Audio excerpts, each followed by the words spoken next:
Okay, these things right here, these things are impossible to clean. I've gotten to the habit of just buying a new one, which is very wasteful. But this time I'm going to actually clean it, and I'm going to show you how to clean it very cheaply.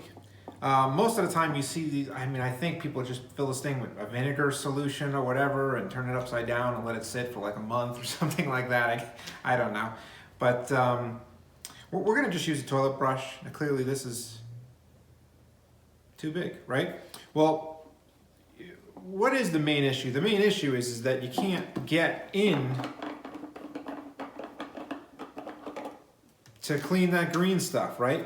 You can't get in that angle. Look, I can't even get my finger in there, and I have pretty long fingers. I left a little water in there for reasons I'll show you in a minute. But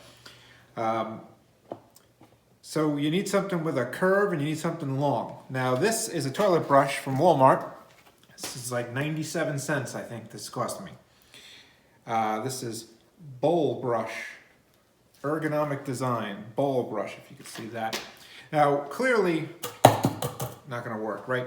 But if we cut it and bend it, now we have a very long length and it's curved, which is exactly what we need. So let's get to it.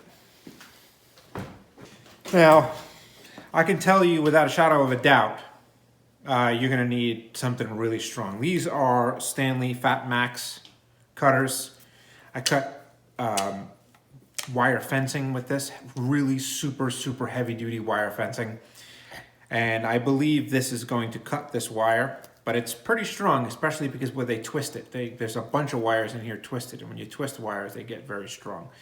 But I'm assuming that it's still going to cut it. If you don't have one of these, it might be difficult. Maybe a hacksaw blade. A hacksaw blade would work good. And then a pair of pliers to bend it out. Now, I do think that it matters which side you cut it. And I'll tell you why. Because there's this curve. So if I cut it here, or if I cut it here, I would have to do... Yeah, no. So I need to cut it on this side. That's what I'm thinking, if I want this curve to be on the inside. So let's cut this. If I can get it in there, I think I can. Now this should cut fairly simple, fairly easy, because these clippers are serious. These are heavy duty clippers. Let's see what happens. Wow, that is surprising. It's gonna go through, but I thought I could do it with just one hand. Okay. You're gonna really have to twist this thing up good so that the pieces don't fall out. So I'm grabbing it, I'm holding it, and then I'm really giving it a good twist.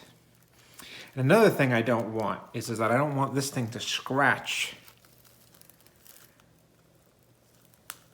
So I'm gonna cut off most of this. Okay. Seems to be all right now. Let's get it in here. Nope, goes in perfectly.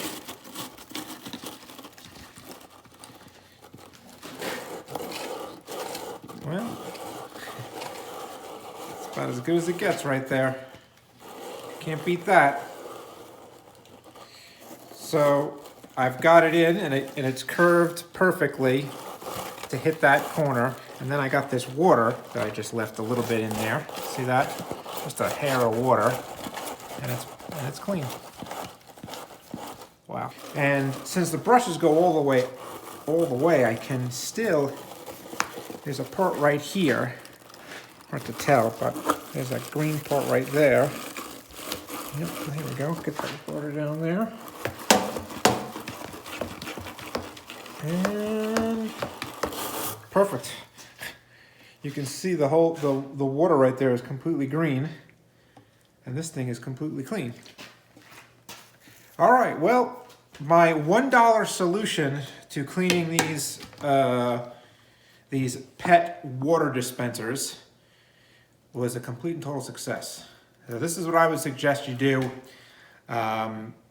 It'll cost you $1, and as long as you have a hacksaw blade or a pair of clippers. I think that those Fat Max probably overkill. You could probably use something like, you will not be able to use something like this. See this? These are little tiny ones. You will not be able to cut it with that. But something in between there, a pair of pliers that has a clipper on it, I bet you you'll be fine. You don't need to use these crazy ones. These things cost me like 40 bucks or something like that. But it's the only way you can cut the heavy duty, like 16 gauge fencing, wire fencing. You don't need something that crazy. Or a hacksaw blade.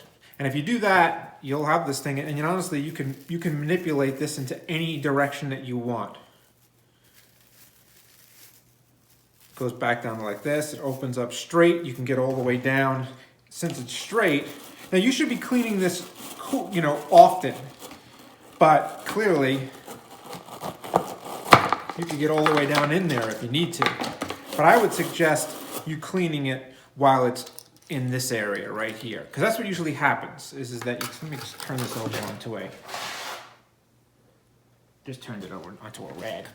Usually you got it like this and it collects in here and then it slowly builds up and up and up. But you want to get it clean before it even gets past this area. And then you need like a curve like that. All right. Thanks.